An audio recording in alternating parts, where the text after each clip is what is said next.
And it was as mentioned, like it was only later on in my life that I even realized I was neurodivergent. Like I just thought these were like personality traits that I had, and I didn't understand why the environment around me affected me so much. I felt like I was a very competent person. Like it wasn't appearing that way to me with how I was going through the roles that I were in.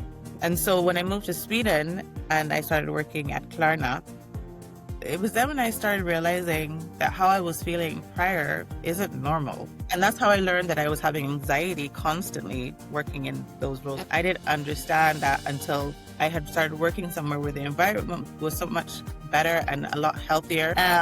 And it's definitely something that, because people have an expectation of who you are, I am never 100% myself in my day-to-day unless I'm home. It's because I'm kind of putting on a different persona. I'm a different person depending on who I am talking to. I've learned that this person expects from me, and that play that part, which I've learned is called masking. And it is exhausting. Hello, everyone, and welcome to BsquaredC podcast. My name is Nancy, and I am your host and favorite black gold and puppet sister. BsquaredC is a platform that is amplifying the stories of black women in this world. Women who are deep in the trenches of their careers, making bold moves to take up space in the corporate world, and figuring it out just like the rest of us. So tune in every month for a brand new episode, and if you have not already, go ahead and like and subscribe to BsquaredC podcast, wherever you're listening to. Now let's get to this month's episode.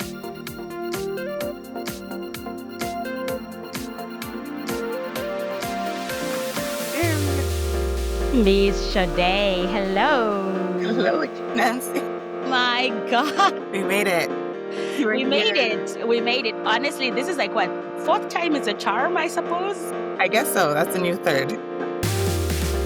Welcome to BsquaredC, girl. So happy to be here. Thank you for having me. I am so excited to get into your story. So yeah, we met at Black Girls Tech Summit in Berlin.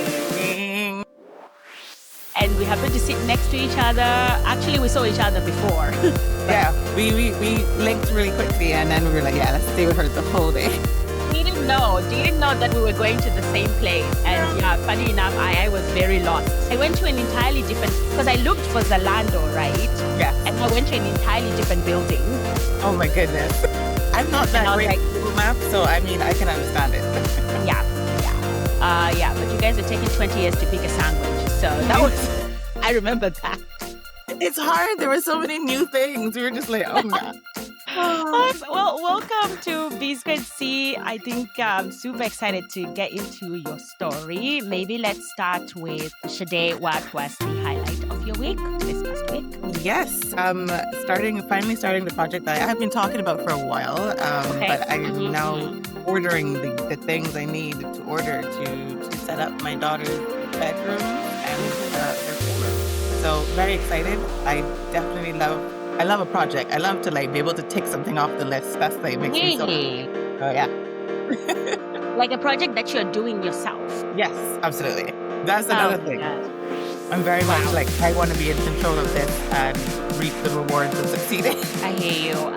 I think that's actually something that has been very a culture shock for me living in the Netherlands. I think the Dutch are massive DIY people. I think it's European. It's in Sweden. Yeah, is it? Okay. Yeah. They're more than me. I am not, girl. I am not. Okay. No, but they're more than me. It's crazy. I'm even frustrated with IKEA furniture. That's international. No, but I mean, I've been hearing people like, oh, I'm going to do my kitchen, like redo the whole kitchen. And I'm just like, that's a little too much. I looked into buying a home. I'm still researching it here in the Netherlands. And you have kind of like different levels of things, right? Yeah. So there are people who literally invest in, like I have a colleague actually who's now on his second one, where he always buys the stripped down places. And it's a project for him to renovate it and live in it. Then he's selling it. That sounds like fun. Not for me. No, but I mean, if you're a single person, I feel like I don't have the time to do that. Yeah, I wouldn't have the time to do that at all either. Yeah. Oh, good. Well, good luck with the project. Thank you. Super excited about it. I'm super excited. Let's get into your story. So maybe introduce yourself to our audience. Just a little bit about like you, who you are, what do you do, and 3 words that describe you and why. Yeah. So my name is Sadé. I was born in Barbados. My mom's Swedish. My dad's Barbadian. And I grew up there for most of my life. I don't think I know. I was like 28, Mm-hmm. 29, 28 when I moved to Sweden. Mm-hmm. But I grew up with horses. So my family had horse stables and Mm-hmm. like horses with my life for at least 25 years. So I competed a lot. And in terms of like three Yeah. things about me, Mm-hmm. competitive. Competitive. Okay. Okay. Competitive is one word, and that's mainly because I grew up in a competitive family. We did sports our whole life. Everything was horses, Okay. competing, training, like that was it. And we Mm-hmm. always had to be the best at what we did. Okay. Okay. Mm-hmm. So being competitive is still there, Mm-hmm. but I like take that into just day-to-day stuff. Like,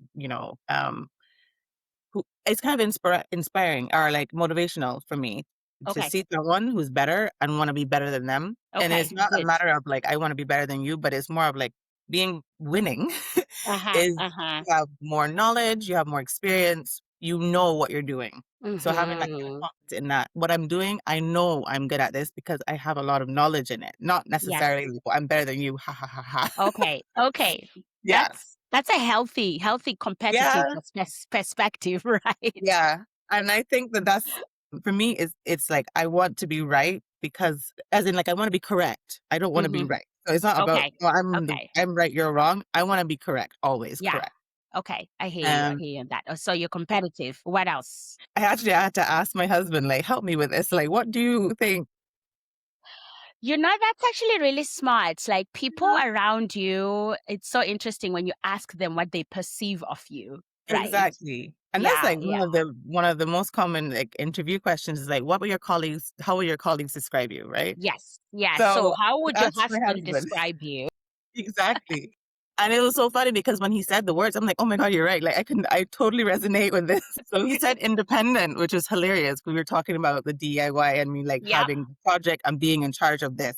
And I'm very Mm-hmm. much like that with everything. Like if because I want to be correct all the time, I'm always seeking knowledge and seeking like, like yeah, like learning all the time. I want to do Right. that. It pulls me.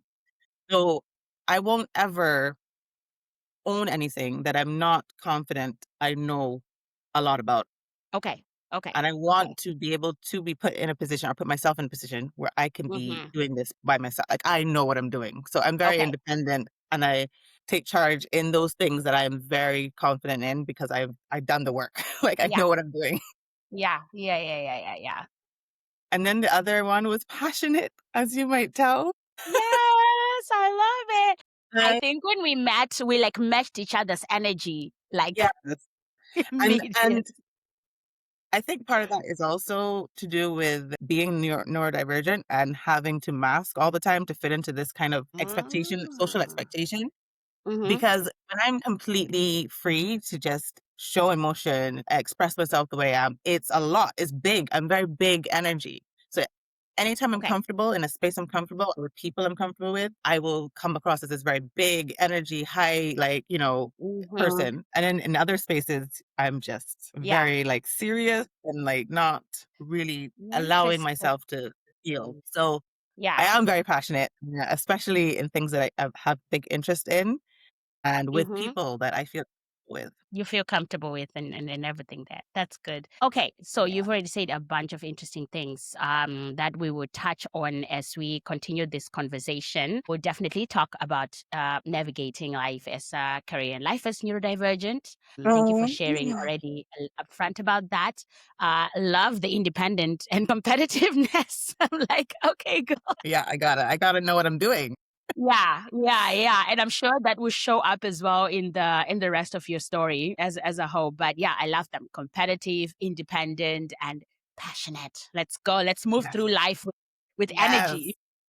Exactly. Exactly. Okay, Sade, let's follow your career arc now or just your life story arc. What did you want to be when you were growing up? So to be funny, fair enough. I'm not in that role.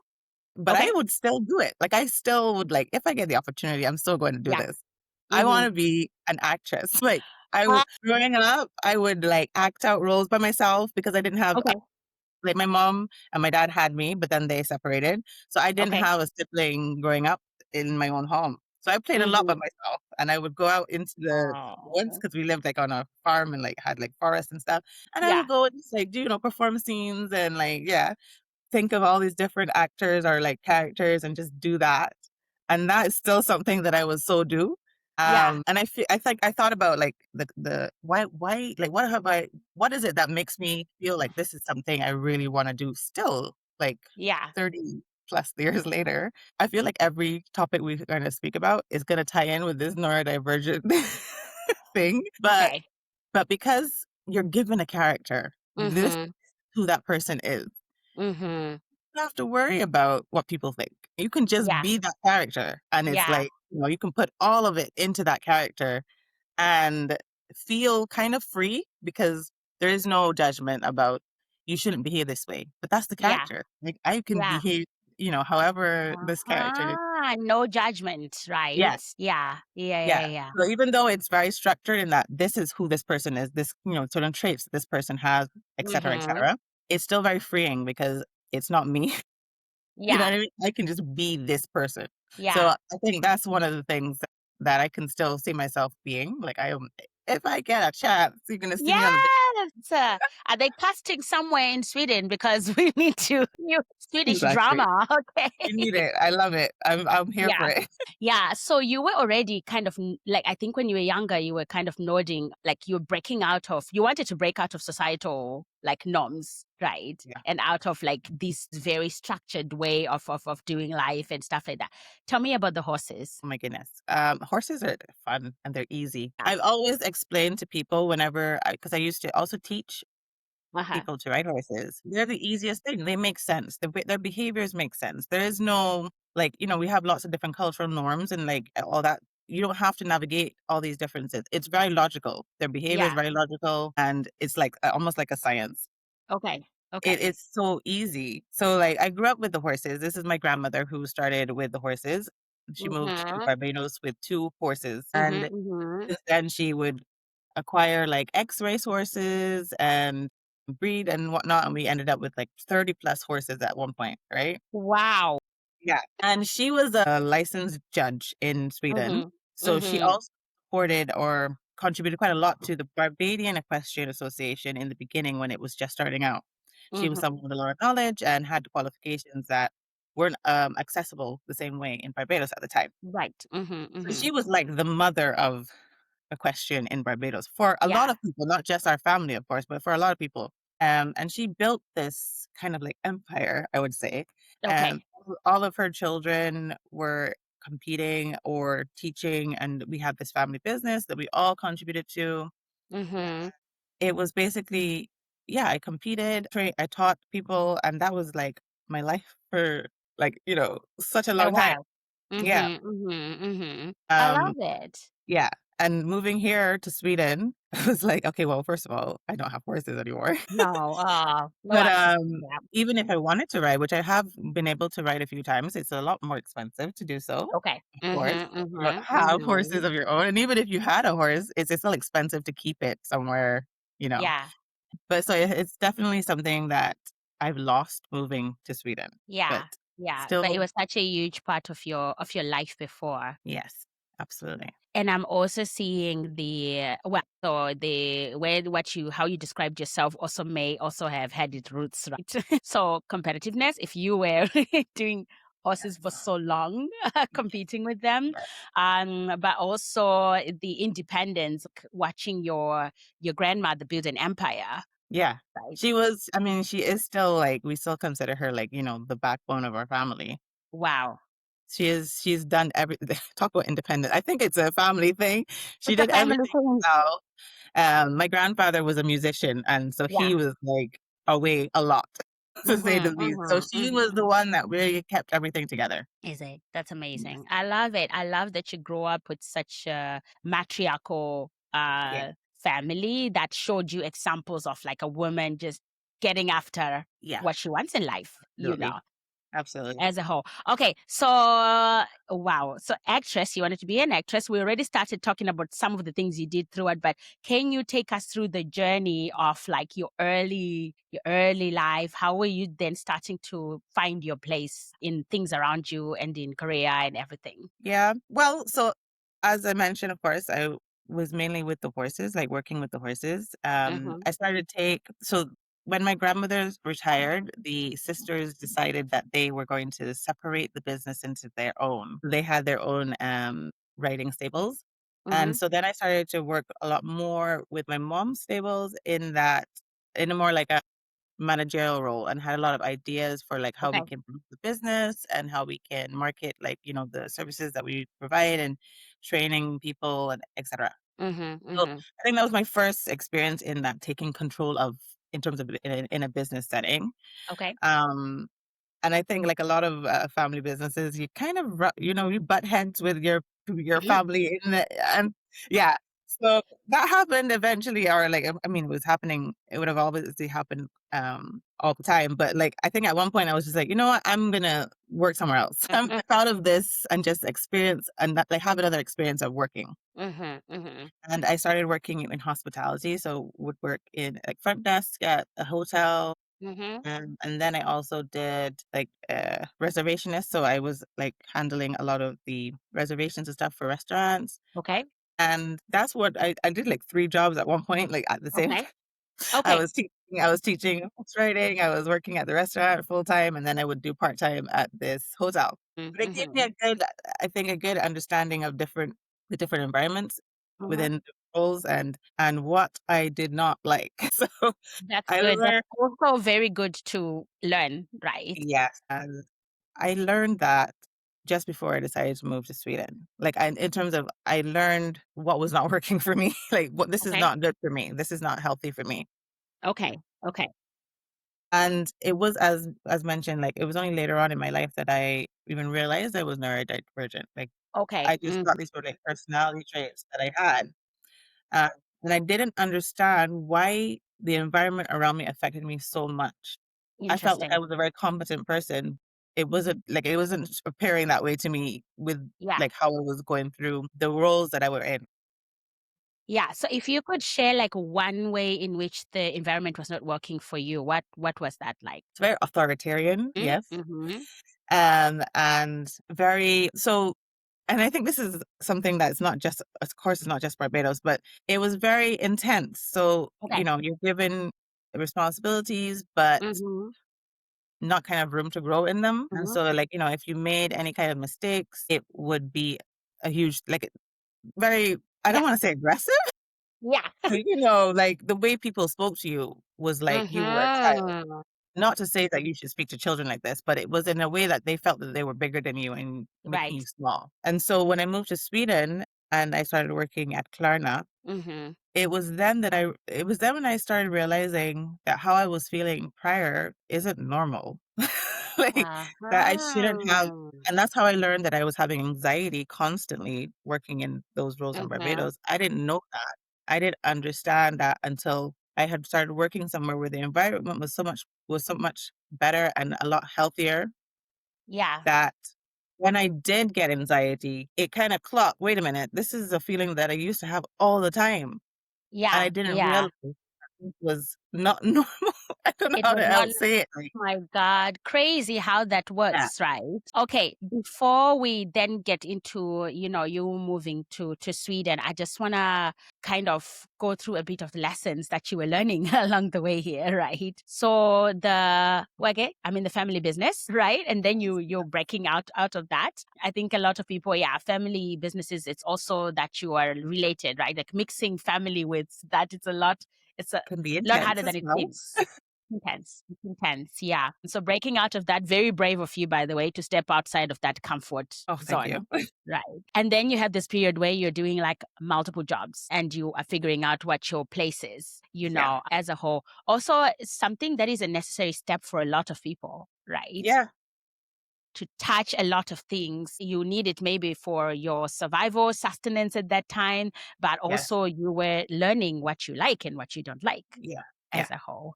Yeah. And then, and then you end up actually finding out later on why those things are not working for you. So I think it's really important for our listeners to kind of understand you navigating that part of your life, Yeah. because It was yeah. it was very much as you said, like, it was a survival thing. I had to. I was a Mhm, single mhm, mother as well. I had my mhm. son when I was 21, Okay, um, okay. and did not work out with the father, obviously. So Mhm, mhm. I had to do all these things. I look back at this time of my life, and I don't know how I did that. Like, I don't understand, like, how would you I had to Mhm, drive him to mhm. school and get to work on time and then, like, pick Yeah, him up from school, which his school ends before my work ends, so somehow I had to, like, make that it was I mean, it was crazy. So there's a lot of insane. things that I stayed in just because I had to, not because, Mhm, doing anything good for me. mhm. And I think that a lot of the like, looking back at my life then and where my life is now is how I learned, um, that it was a survival mode. It was Yeah. just and it was I'm glad that I made the decision to move to Sweden. It was Mhm. half of it was because of my son. I wanted him to have a better life, basically. Uh-huh. Like, I was working all the time, Mhm, mhm, mhm, and I wanted to have better opportunities for my career. mhm, And also my mom and my grandmother were here. I wanted him mhm. to, To be be close. closer to family. They were the And closest family members I had. I had my mhm. aunt still in Barbados, but, like, my mom and my grandmother, I half and half of my life, I lived with them. Like, I Yeah. lived with my mom for up to until, like, I was 14, and then I Mhm. moved to my grandmother just because I wanted to. We lived on the same land, like, we had a quite a large plot of land, so the Yeah. houses were, like, maybe 10-minute walk in between each other, but I moved into my grandmother's home, and I Mhm. lived there for, like, until I was in 21, basically. Mhm. Mhm. So for me, I wanted him to grow up with family. I wanted him to have better opportunities. I wanted him to learn the language because that was something that I grew up with as well, It's part of his heritage. part of his heritage. And I wanted to be able to provide a better home Yeah. environment. For him. Fantastic. Thanks for Yeah. sharing that, Sadé. You're watching the B-Squared C podcast, the Black Woman Corporate Career Brownprint. Don't forget to like and subscribe to our channel. Now back to the episode. Let's talk about the move to Sweden. How did that happen? It was very sudden. I had always wanted to move to Sweden. Okay, yes, because you already had this family connection to it as a Exactly. whole. Exactly. And I had wanted to at least have an experience of it. Like, Okay. this is something that's a part of me. I get to experience that. Mm-hmm. But my grandmother moved to Sweden first. She moved back to Sweden after my grandfather passed. Mm-hmm. And then a few years, my mom was very close to my grandmother. So a few years later, she was like, "I'm also going." Part of it was similar to me in that my little brother, he was neurodivergent, and Mm-hmm. she was going through a divorce, and she felt like there was nothing left really for her in Barbados, and she wanted to have better opportunities the same way. Right. Mm-hmm. So she moved, like, 2 years later, and then I think it was 2 years after that is when I moved, but it Okay. wasn't planned at all. Okay. My husband, my now husband, Mm-hmm. I think it was maybe 6 months before I moved to Sweden, and we very quickly were like, "Yeah, you're my soulmate. Let's have Mm-hmm. children." Mm-hmm. So you had like a if you know, you know type of situation. Yeah, Okay. exactly. It was very much that, I mean, I would tell people, like my close friends and my cousin who's very close to me, like, we're trying to have a baby. I know Yeah. it's crazy. I know it sounds crazy. I would never Yeah. recommend anyone to do this, Yeah. but I felt so, like, easy. Like, this made sense. It was Wow. really strange. Honestly, I don't know. I can't say that I can describe it in a way that you yourself would be like, "I'll know it when I feel that feeling." Yes. Yes.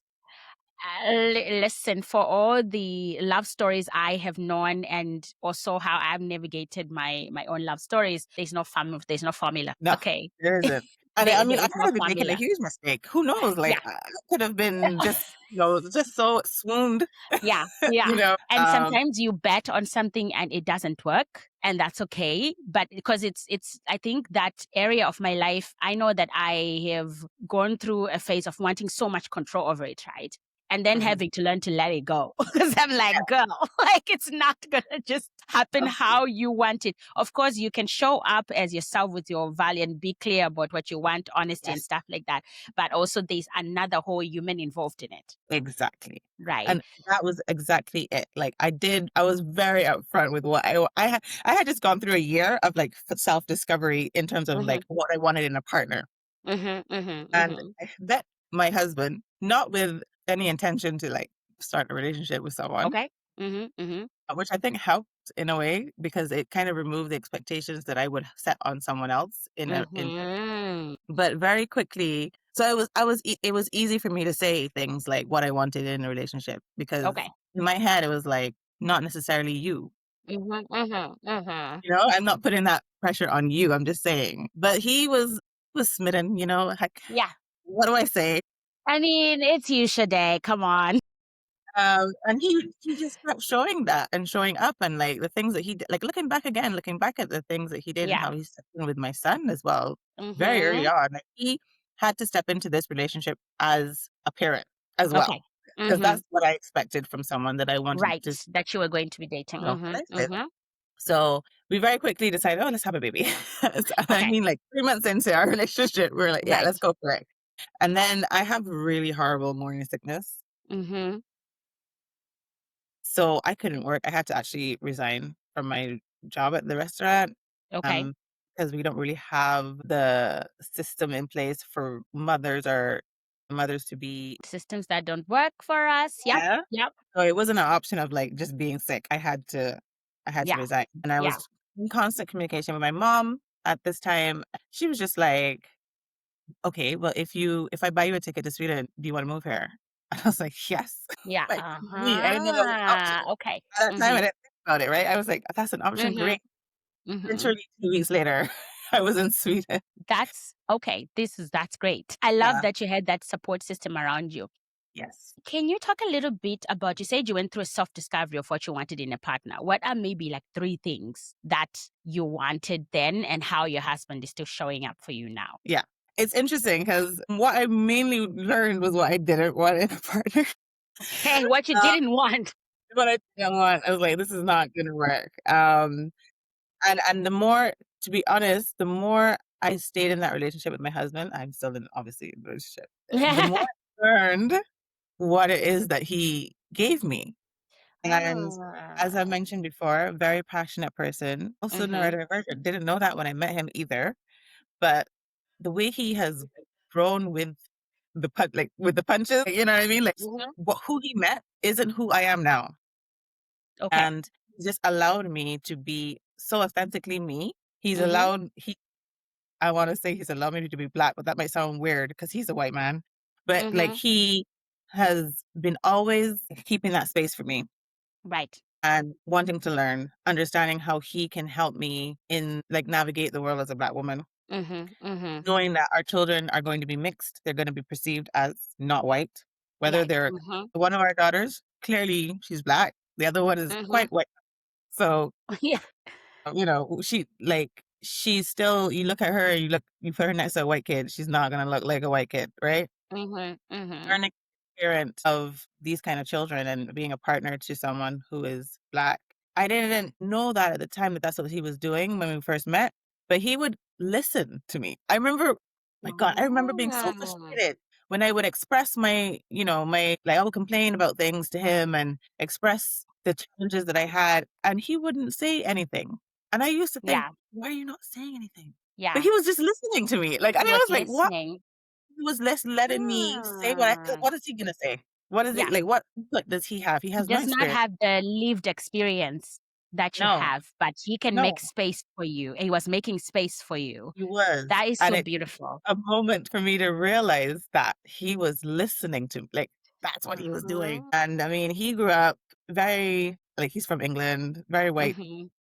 neighborhood. He Right. didn't have Mhm. black friends, but when he was around 12 or so, started to really connect, don't ask me how, to hip hop and Mhm. rap. And he loved Okay. it. Okay. Like the Mhm. culture. Mhm. Like he said, he started really, because he liked the music, he started showing interest in the culture. And so I think a lot of the things he understood to an extent that this is something that Mhm. happened to people like me. And so it was Ah. easy to express those things without me thinking, does he think I'm just talking shit? Is he Because gonna get it? people, Yeah, yeah, they think we're just making these things up. yeah, Um, yeah. but he didn't bat an eye. He took everything, like, he faced everything head on. He very quickly became a father to my son. Mhm. He supported me in the beginning when I was in Sweden because I was pregnant. Like, I'm coming Yes. here. I mean, I'm sure I Mhm. could apply for jobs, and legally they can't say no because I'm pregnant, but Right. realistically, and having the morning sickness, because that lasted like at least 6, 7 months of my Yeah. pregnancy, and just being, I didn't have to be the strong one, Yeah. which I've been my whole life. It was always me Yeah. work. It was a Yeah. weird transition for me, like, Yeah. mentally. Okay. And then also you guys moving to Sweden is also a change for him, right? Because that's not his home country either. That was a sacrifice that he made, that the Yeah. more we spent in Sweden, the more I realized how big it was for him. Mhm. Now we're Mhm. in a good place, and now he's in a good place in that he's accepted Sweden as his home, but for a long time, he felt still like it wasn't his home. Yeah. Of course. Friends, his parents, his family are in England, and sure, it's like a 2-hour flight, but it's still a 2-hour flight. Yeah. Mhm. Mhm. It did take him a while, as also he works for his father's company. Okay. Mhm. Meant he worked from home, so he wasn't Mhm. going out meeting people, working with amongst colleagues. It was just our family that he had. Yeah, it was you and the family that you had. Shade, thanks so much for sharing this piece of your story because I think it's so important for us to show the parts of our lives that make the whole, right? Mhm. And I think one thing that continues to come back in some of our guests is, especially as you make your way in your career as a woman of color, as a Black woman, the kind of partner you have, super important, Yeah, for right? sure. And how they show up for you is super important. I Mhm. also love sharing the race dynamic of your relationship because as Black women living in Europe, right, our dating pool is very like Not for easy. being open to that and looking for the thing, right? For the kind of support that and like Yeah. you say that it's not weird that you say that he lets you be Black, by the way. It's like we think about it, but we're like, how does that you Yeah. know? I love that for you. I love that for you. And I have personally been trying to be open myself. So I am single at this time, but to be open in my dating perspective as well. Yeah. But I know moments when things don't click is when I don't feel seen in my identity, Yeah. you know. Yeah. And Exactly. Europe is so full of, I think some my early dating experiences here have been like the I don't see color Oh my group gosh, of people. stop. I don't want to hear that. Oh my god, that would be red flag, and Yep. Immediate. I'm like, nope, nope, nope, nope. This couldn't be me. Couldn't be me. So yeah, thank you yeah. so much for sharing that. And I love, love, love your love. So this is beautiful as a whole. All right, let's go to Klarna. So you then are now in Sweden and you get Klarna was your first job there, right? Klarna was my first job. Klarna advertised itself as a multicultural environment, Mm-hmm. and it Mm-hmm. was any opportunities. It's a startup and in its scale up kind of phase, Yep. and Mm-hmm. it was making waves. So Yes. I saw it and I was like, okay, I don't think I really understood that it was a bank. I think the Okay. way that they marketed themselves as a payment Mm-hmm. solution, because they Mm-hmm. became a bank, I think officially later on, like licensed as a bank later on. So it was before I joined, but it wasn't in the beginning of their kind of journey. So it was only when I got the role, and I had applied. So I had applied before I got my residency, Mm-hmm. as you can do that because technically, even though you've applied for residency, you're eligible to work To as apply for jobs. someone who has Okay. As you wait for the residents to come out. exactly. Okay. So the first time I applied, I had applied for the B2B customer service agent role Mm-hmm. and had an interview, and it went really well. I felt like it Mm-hmm. went well. But then, and I assume now, based on how the process went, they were going to hire me, but then they wanted my Pursue number, which is like my personal number that you get when you Yeah. yeah, Something. exactly. Yeah. I was like, I don't have that yet. And then I think that's where it kind of got hiccuped. And they're like, Mm-hmm. well, apply when you have it. It's okay. Okay. Mm-hmm. All right. So then a few months went by and a role came up again. This was B2C, customer in the Mhm. UK market. And so, yeah, I applied again. And in the interview, they said, I read the notes of the previous interview. It was really good. So we're really excited to, Yeah. you and whatnot. And it went super well. And of course, I got the role. So Mhm. excited. So excited. I could not, like, it was one of those things where, again, coming from Barbados and having the challenges within work, like, the companies I work with, I was like, did I really get the job? Like, did they really like me? Like, did I Look really, at you, girl. you know? So that was so awesome. And then COVID hit. Mhm. Actually was in England when they had shut down the borders, and I got a Mhm. call that I got the job, right? Wow. So I Mhm. was like, Mhm. hopefully I can get back to Sweden. Yeah. Yeah. So then, yeah, I started working there and understanding the differences and the expectations that they set. Indeed. Yeah. So you described it earlier on before, I paused for us to talk about other things. You described it as a place where you started kind of understanding why things didn't work for you later. So Exactly. tell me about what about the culture of this company allowed you that space and gave you that perspective. Yeah, it wasn't boxed in. It wasn't in terms of like, people hovering over what you're doing and this is what you're doing. It was, if you ended up, you could end up anywhere basically. So you Mhm. started Mhm. working in your role, of course, but you might end up helping people in different departments or helping with different processes and stuff just because you ended up there due to a case you were handling or something you said in a meeting, right? So you Yeah. had the opportunities to kind of expand. You weren't closed into this is it and that's all you do. Okay. Okay. So there was independence. There was independence and there was room for growth. And because I really thrived in this high pace, like fast paced kind of environment of things just happening all the time, things changing, things growing, things developing, etc.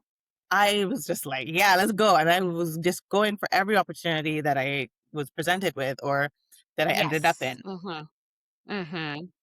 It was from the very first, so I passed probation and it was during the time that they were doing their promotion windows. Mhm. Mhm. And I said, I'm gonna play for because you were to apply yourself, you put yourself Yeah. forward for I was like, I'm gonna do it, whatever. We'll see what happens. Yeah. And then I got it. And I was just like, you know what? Keep doing that. Keep pushing yourself, Yeah.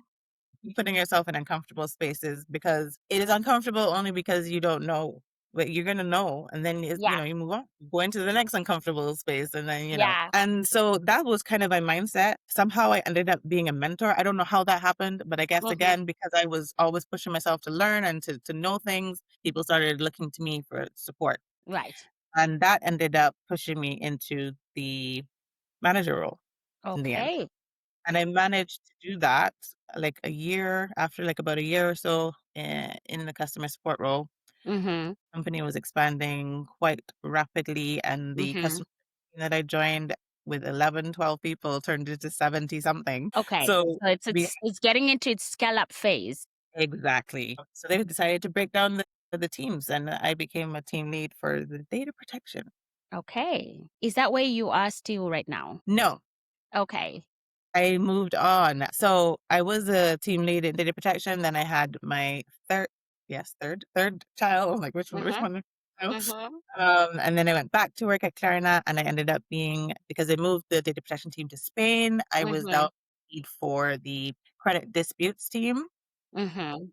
I was there, but I think I felt I'm gonna say like how I mentioned it was very freeing, open, and you felt like you had room for growth. Yeah. At the point, I felt less of that. Okay. Okay. This So could it was to a it certain could extent. Yeah. It could have been me or it could have been that it was that way. It was that they was slowing down. Mhm. And I think Mhm. that when I ended up getting a role and announcing to my manager that I am going to resign, like a week or two later, they announced they were laying off like 700 people. Oh. Okay. Okay. So it was Okay. very clear that they were changing direction. I guess I felt that. I felt the Yeah. difference environment. Yeah. And I decided this was not working for me the way it used to. Yeah. Yeah. Yeah. Yeah. So now I'm in a telecom company, Mhm. if not Sweden's biggest telecom company, Mhm. Telia.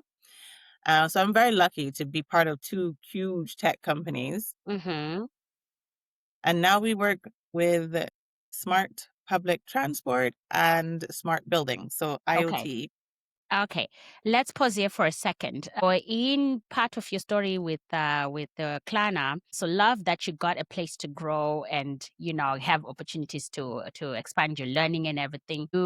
I registered that you mentioned I sort of became a mentor, right? So yeah, so that's interesting to hear, and I'm curious to explore that with you a little bit because there are moments in your trajectory where you don't see things that other people see about you. Right. Yes. Yes. And so what was the whole experience of that for you? Why did you not see yourself as a I don't mentor? know. I don't know. So I think what happens is like, when you start to be more confident and knowledgeable in what you're doing, you speak up more, right? You have more, Mm-hmm. you participate more in conversations. And I think because I was one of those people that kept like would speak up a lot or like Mm-hmm. would discuss a lot regarding cases and stuff, that people then start to like, just sending me a message like, "Hey, do you have time to talk about this?" Mm. And then I started, it was almost like I just got children. Like, Yes. there were just these people that they're like, ask Sade, like she would Yeah. know. She And I would would know. get messages from people I don't even know, like people in different departments saying, "Oh, I heard that you know this and that." And I was like, "Oh," Yeah. like Yeah. that's spreading. And I think that it was really nice, of course, to like Mm-hmm. be someone who's knowledgeable and knows what they're doing. And a funny Yeah. thing that happened with one of the people that I ended up being friends with eventually, they said, in the beginning I was really scared of you. Like you were right. But I heard you were very intimidating. That's what I heard. And I Yeah. was like, good. Mm-hmm. That's actually great. I'm glad that Yeah, so she thought because that. yeah, I was like, good. I don't want people to look at me and think they can just walk all over me. So I Yeah. thought that was a compliment. I was like, okay, cool. That's nice. Yeah. They give that impression because I feel like then you're a little bit more careful the way you communicate with me. The way you show up around me. Listen, Yeah. I wanted to recapture this part of your story because I think you were sort of accidentally visible, Yeah. Yeah. right? Yeah. Without even knowing that you're doing it. But I think it's also something that people can be strategic with in their career. Yeah. I think lots of women, especially, are conditioned to think that to put their head down and do the job, right? And hope that it gets them to places they want to go. But you did your job right, and then you showed it. Yeah. And I always like advise people ask questions, even if you don't know what you're talking about. If you start asking questions, you're going to start to people are going to start to Be notice you. engaged, right? Exactly. And then you're going to learn. And then you're going to learn a lot, right? And I think the other piece of it is always to caution that I think you were also in the environment that allowed you that space, right? Yeah. Because Yeah. sometimes speaking up has a negative cost for people, which sucks. It Absolutely. just means that place is not for you, right? Exactly. Exactly. As a whole, but you had the space and you took advantage of it, and then you got visible enough for people to come to you with things, and eventually you see yourself rising in the company. So Yeah. I love that. Yeah. Yeah. There is that bridge of like, should I say something? Because Mm, you're in a group of people. Like, should I say something? But if you are just asking a question and being encouraged, because that's also helpful, having an environment, yeah. a student that's like ask questions. No question is a stupid question. I don't believe that, but no Yes. question is a stupid question. Then you do start to ask questions, or you can just say like, just Yeah. or There's just also say, this other practice that I see a lot, particularly honestly with women too. The prefacing their question with like, I want to ask a silly question, or maybe this is stupid, but I'm just like, girl, don't do ask a that. question. Yeah, don't do that. Don't downplay your question before you ask it. Yes, right. Don't downplay it. Curiosity is a massive, massive tool for development, right? So show curiosity, be engaged in your work, and it's part of the equation of actually getting you to places that you want to go to, Yes. and lots of the stuff like that. 100%. Ade, so what's the outlook for your career for the next couple of years? What are you passionate about? What are you Yeah, getting into? I still wanna know everything. Yes, all I the still wanna things. know everything. I still wanna grow. I still want to have a bigger picture. I still Okay. want to know more. So I definitely like my goal is to keep going up in Mm-hmm. the roles I have and like, having a Mm-hmm. big picture, bigger responsibility. But I also feel like, if that doesn't happen, entrepreneurship is also like, Okay. Uh, So what are the things that you are thinking about in entrepreneurship? I'm still very interested in tech. Like I work Okay. in tech. I've been working in Mm-hmm. tech for the past, I don't know, 6 years. 6 years. Yeah. And so it definitely will be something like an app of some sort. It will Okay. be something that makes people's lives easier. I Mm-hmm. want it to be interactive, something that is people look forward to do it. Like, this is easy. I have Mm-hmm. so many experiences in my life where I'm trying to find the most simplest way of getting something done, Mm-hmm. getting a task finished. Yes. So I get inspired by those challenges in my day to day. Oh my God, if Mm-hmm. I had this, like, they will make things easier. And being like autistic and not really wanting to have to talk to people that I don't know. That's Yeah. another thing that's like, how can you make this easier? Like Mm-hmm. Sweden right now, if you, for example, this is not a job, I mean, a company idea that I have, but in Sweden, if you want to have a doctor's appointment, like I can't go online and book one. I have to call. It's so frustrating. I don't talk. You don't want to be talking to. Like Yeah. having those experiences in just day to day life. I wanted to create something that just makes people's lives easier in some way. In some way. I haven't yet focused on a specific market Yeah. or target audience, but that is definitely something I can see myself enjoying creating. I'm excited to see what you're going to do next, if at all. Yeah, thanks for sharing that. You're watching the B-Squared-C podcast, the Black Woman Corporate Career Blueprint. Don't forget to like and subscribe to our channel. Now back to the episode. All right, let's talk about neurodivergence. We've hinted at it throughout this interview, and I know that your diagnosis is actually pretty recent, but there were traits of it showing up in your life multiple times at all. Yeah. Can you share a bit more about that? Yes. So I have in my family growing up from a young child always been told that I was hyperactive, for example. Okay. Mm-hmm. She doesn't still, she doesn't stop talking. Even in school, it was the same, Yeah. Sade's always talking. I would be put next to the child that doesn't speak, and then that child ends up speaking. Like Okay. it was like. And then I remember, like, because I grew up with, as I said, we all lived on the same plot of land. Like it was, Yeah. I don't know, 270 acres is huge, Mm-hmm. but we all worked at the family business, so we all saw each other every day.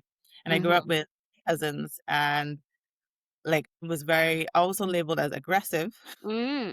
or impatient, I guess, also. And now as I'm kind of like learning more about neurodivergence and stuff, I realized I was like overstimulated to the max. I was Hmm. living like, and because when you're overstimulated, you're kind of trying to just like manage this like level of, and Yeah. just function through your day. Mm-hmm. Anything that messes that up, it is literally feels like your whole Yeah. you just explode. It's the most worst. Like I want to say like it's kind of debilitating. Debilitating. Yes. Think, okay, when I have these experiences, I need to do this, I need to do that. But when Mm-hmm. you're in it, that kind of train of thought or level of logical thinking it's not easy to kind of grasp it Mm-hmm. anymore. Mm-hmm. So I've learned, okay, one, hyperactivity. Yeah, that's like, I couldn't sit still because I needed stimulation, right? I Right. needed to do something.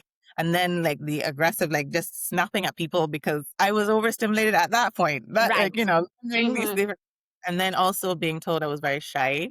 I wasn't shy. I was very uncomfortable with strangers, uncomfortable with Okay. strange people, strange places. Even now, like when we met in at the Black Girls Tech, remember Mm-hmm. you said, you guys need to stop hanging out with each other and go and meet new people. And I was thinking, but this is my safe buddy. This is my, Oh, yes, this is your safe space. and, but I know this still. Like I knew this is something we should, but I wanted to Yeah. keep her with while we go and meet these new people. Like, Mm-hmm. Mm-hmm. Mm-hmm. Mm-hmm. make it easier to do because as much as I am independent and like, I'm like, I know what I'm doing, I am still navigating this barrier that I have to just do things that might seem easy. People think Yeah. because when people hear, they're like, no, you're not autistic. How would that, like, how can you Because they be? have a very specific picture in their mind, right, of what this looks like. But neurodivergence is like a spectrum, It right? is a spectrum and And it shows everyone's, up in different ways. So yeah, and I'm noting that like I was trying to push you to like network with more people when if I didn't know this thing about you. course not. And I mean, it Yeah. was fine taken anyway, but it was something that I could reflect on. Like, oh, right. This is Yeah. why I feel like I need my best friend with me with This is. every time I go. Um, and it's definitely something that because people have an expectation of who you are, Mm-hmm. I am never 100% myself in my day to day unless I'm home. Okay. Like those are the people that, unfortunately for them, they They get the get all wrong. this. There's no puff. There's no like I'm trying to be this person. I'm just like this is my feelings. Yeah. Mm-hmm. Mm-hmm. Mm-hmm. So yeah, it's definitely learning that and learning why do people think that I am good at like solving problems, solving their problems because Mm-hmm. if it was my problem, I would have issues with it. Like I Right. would be struggling, but it's because I'm kind of putting on a different persona. I'm a different person depending on who I am talking to, You're right. right? Mm-hmm. Friends that people that I would call friends, but I'm a different person to one friend than I am to another. Of Like course. there's characters that I've learned that this person expects from me and Mm-hmm. that play that part, which I've learned is called masking. Mm-hmm. That Mm-hmm. hiding certain parts of your own personality or your own behaviors to try to fit a mold that someone else is either Right. used to or expects to see. And it is exhausting. I was gonna ask, how do you manage your energy around that? And maybe next to that question is like, what do you wish the people to know, right? To make space for people like you. I don't know if I manage it very well. Okay. I think that the challenges that I have are when I'm overstimulated, I'm overwhelmed. One of the practices that I would have is that I shut myself in a room. Like I Okay. need to step away from whatever is happening. Mm-hmm. But that is not really what I want to do. Mm-hmm. For my children, like, go to your dad. I can't even answer questions. And I've Mm-hmm. learned also that sometimes when I become overstimulated, I get nonverbal. I Mm-hmm. didn't know I was getting nonverbal until I learned about this whole thing. Mm-hmm. I remember being in heated conversations or heated arguments where I'm processing everything that has happened and playing out scenarios and I'm not talking and it's Mm-hmm. and like say something and Right. I can't break myself from that cycle of processing to actually Mm-hmm. load. And I didn't know that. I didn't know that that's what was going on. So I think just in general, and especially like, I think for me, as I said to you, I'm very passionate and very big energy and stuff. When you see that that energy is gone, Mm-hmm. it's important for people to understand the differences, how people present themselves, Mm-hmm. because then the energy is gone. It means I can't mask anymore. It means I'm just respond to I'm whatever just you gonna be. exactly. Yeah. And it's that I'm trying to be rude. It's not that I'm annoyed with you. Like it's nothing like that. I just can only manage answering questions or like whatever you ask, I can just answer. I can't put the fluff and the whole Mm-hmm. like Mm-hmm. the smiling and so I think just knowing, acknowledging or being aware of people, Mm-hmm. how they express themselves, that's hard, but I think it's important because you don't want to, what can happen is that I'm not going to give you 100%, right? Mm-hmm. Could be in a task that you want me to do. It can be in a question that you're asking me. And it means I could give you information that's not correct because I Mm-hmm. can't fully process the whole scenario of the question. Mm-hmm. Mm-hmm. And then if that happens, of course, I think that it's important for people to understand the reason why. It's not Yeah. because that person's incompetent. It's not because that person's rude. It's because they had a lot other things kind of blocking them from being able to Indeed. like push that To show up. Yeah. Yeah. thing. Yeah. Yeah. Okay. I love that. So you're really in that space of learning to. So I think I love what I'm hearing, right? Is that the diagnosis gave you, it empowered you to start understanding yourself and your own behaviors. And you're really in that place of starting to figure out how to navigate that. Right. Exactly. I I think love that. I think that people say, why do you need to know? But it's important to understand what it is that why do you behave certain ways? Why do you have Mm-hmm. certain your like traits so that you can work around them? Yeah. Yeah, And work exactly. with them, work around them, whichever Yeah. way we want. And I would want a world in which we all make space for the different ways in which people show right. Hmm. I think the key for me is treat everyone with empathy. Yeah. Because you don't know what they are carrying or Yeah. anything like Exactly. that. Right. Yeah. Treat everyone with kindness and empathy. And yeah, it helps. It goes a long way, as a whole. So thank Definitely. you for sharing Definitely. that. Yeah. Yeah. No worries. Sade, this is I'm so learning. fun. My God. All right. Let's wrap up this conversation. Sade, what is a book that you read and you like? So I'm a huge nerd. Tell I'm us. like, okay, so I play video games like Uh-huh. every day. I watch anime Oh. almost every day. Okay. And I read books, but my books are like Okay. fictional books. I don't really Tell me. Mm-hmm, in this mm-hmm, time in my life. I don't really. I used to like every now and then have like a really like a book to make you think. okay. But now I'm kind of just like I want a book to imagine. Like I just want to step Uh-huh. into a world, like Yeah. So I don't necessarily have a book that I recently read. But I was thinking about like what lessons kind of learned from reading books, Uh-huh. especially the types of books I'm reading. I do like writing, and I have Okay. started writing myself, but Oh, I've never very done any nice. succeeded anything really. Mm-hmm. But by reading these different fictional books, I am definitely learning a lot about the different techniques and Mm-hmm. how I feel reading certain ways people write to learn like, okay, this is not what I want people Oh. to Mm-hmm. feel with a sentence like this. Like this sentence is driving me insane. Or Yeah. like, you read a book that's really captivating, but it's written really badly. And it really you're struggling because you Yeah. really want You're to know struggling through it. is good, but the writing technique is not so great. So I think for me, the best way I can kind of say like what I've learned from reading recently is just honing your technique, understanding the audience, what kind of Okay. audience you want to reach, and how to kind of express a scenario or environment in your story Mm-hmm. that gets the result from the reader that you Okay. want. Mm-hmm. That's I haven't read I anything love of it. You recently. know what? You actually then triggered me to just rethink this question, right? It's always been a part of every interview, but I think the Yeah, underlying assumption has just like actually not but been you read. right, right? That everybody reads, and stuff like that. There are many ways of gaining knowledge and stuff like that, and I think that's really the goal of this question of like Yeah, what has been like a lessons that you've learned that you're ex- holding to you, yeah, you know, yeah, very for sure. closely lately. So I love that you answered it like that, as a whole.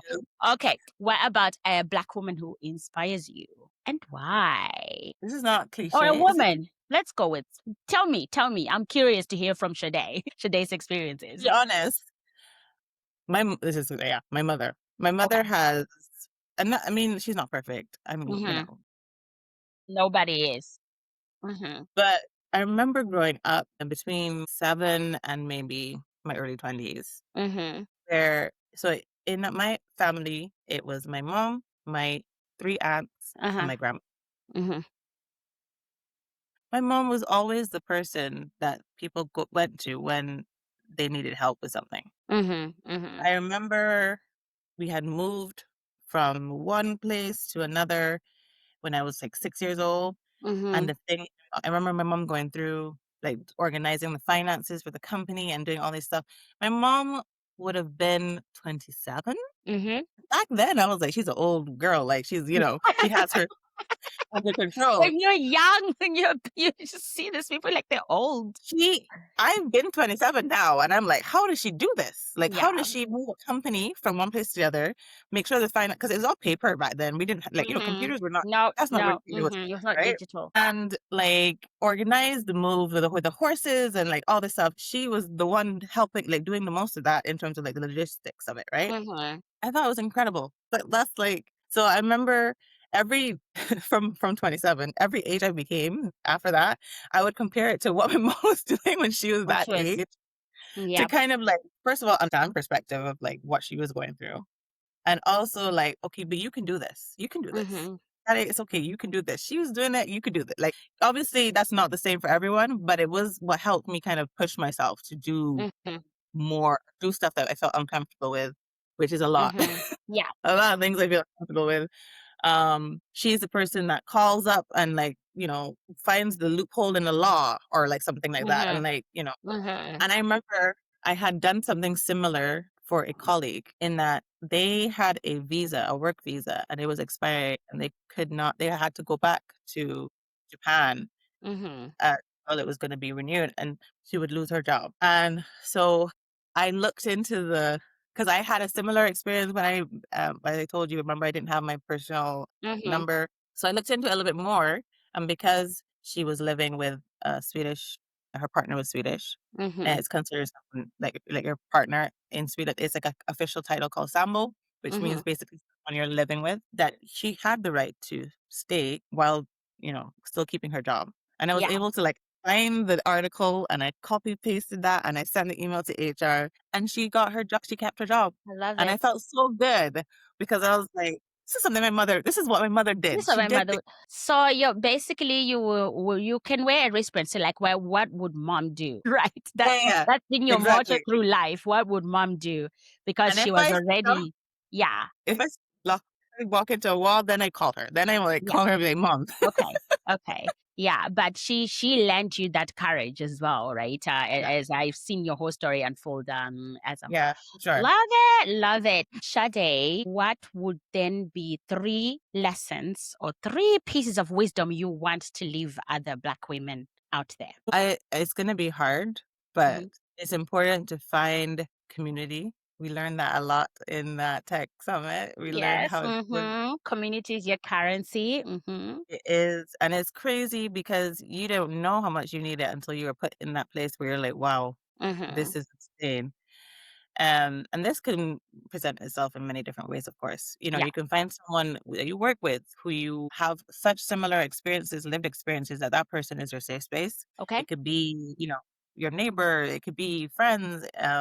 But I think it's important to put yourself out there to find those people. Okay. There are a lot of, there's a lot of groups around that are like for Black women or for Black people in our community. Put yourself out there to find someone or find people that Mm-hmm. have a our lived experience because it allows you it's kind of similar to I would say like to like finding out you're neurodivergent. You figure out what it is that you are managing that isn't the standard thing. You Yeah. understand better why you experience these things, and then you Mm-hmm. can figure out how to navigate it better. So I Find think your that's what, tribe. Find your yeah, people. for sure. I have to do two more, right? Yeah. Tell us. Tell I us. I got, like, that far, and I was like, "Oh my gosh." You as Black women, I know that we are always doing more than we need to do. We're Mm-hmm. always fighting. It is so important to not, just not. Mm-hmm. Find a time in your life, like, whether it's a day in the week or a day in the month or something, where you can just kind of let everything go. We're doing Rest. so much. We're always doing so much. We're Mm-hmm. always doing so Mm-hmm. much, and we don't have to constantly fight, fight, fight, fight, fight. I think it's important to just give yourself some time Yeah. and then process, everything you're going through. Give yourself time to Mm-hmm. process. It's hard. I know this, Yeah. but it's But it's important necessary. to give yourself that space because then you can face everything a little bit easier. Mm-hmm. Mm-hmm. Mm-hmm. And then the third one, I think this is for me personally, find a passion. Find something that you like so it makes you happy. It Yeah. like yeah. I mean, I can wrap myself up in my sheets and watch anime the whole Mm-hmm. day. Like it's Mm-hmm. so it's silly. It sounds like very easy and like not that deep, but it is like just do something that makes you happy and find that something Yeah. that you can do consistently. Yes. Okay. Love it. So find your people, find your tribe, rest. Please give yourself space to be, yeah, away from Yeah. the fight and everything, and Yes. find a passion. I Yeah, love it. for sure. Sade, this was amazing. Thank you. Thank you so much for coming on to BsquaredC and sharing your very interesting story. For me, maybe my three takeaways, right, are first, I'm inspired by your curiosity. And kind of penchant for learning, how it drove you through your career, how it, and I'm like, yeah, we need more of that. All of us need more of that. I think it does come a bit from being neurodivergent, but I'm like, this is the way to move through spaces in life, Yeah. right? I love your love story. Thanks for sharing that as well. My therapist did ask me to always ask this question of people I see, right? Of like, Yeah. what's the thing? What that clarity of what you're looking for. And just, yeah, the fact that he makes space for you to be you. a neurodivergent Black woman, all the things. All the things. Like, All for the him. things, because he's the one who gets all of it. Okay, everyone else Yes, gets curated versions of Sadé, but yeah, so he's showing up for you, and you need that. We all deserve that somebody, absolutely, So absolutely. I'm super excited for you and stuff like that. And then thank you also for sharing about your neurodivergence journey and where you are and how you're navigating it. I think others out there also need to hear this. And yeah, we'll definitely check in with you a few years from now. Like, how is it now? Hopefully it's easier. I don't Yeah. know. Oh girl, has life ever been like it? No, Keep punching. no. But it's so important to also share this part of you and your story and everything about it. So I'm very grateful that we Thank met, you. and I'm very Yes. grateful that you came on here. Thank you so much. I was so happy to be here, and I feel really great that we met as well. I think it was awesome. Yay. Okay. All right. That's it from me this month. Thank you for tuning in to yet another inspirational conversation on the career journeys of Black women in the corporate world. Come over to the BsquaredC LinkedIn, Instagram page, and also subscribe to our YouTube channel. Lastly, you can also make a small donation to keep this podcast going. You can buy me a coffee or a wine with the link in the show notes. For now, I am your host, Nancy, and to the Black women out there, keep making bold moves and keep taking up space.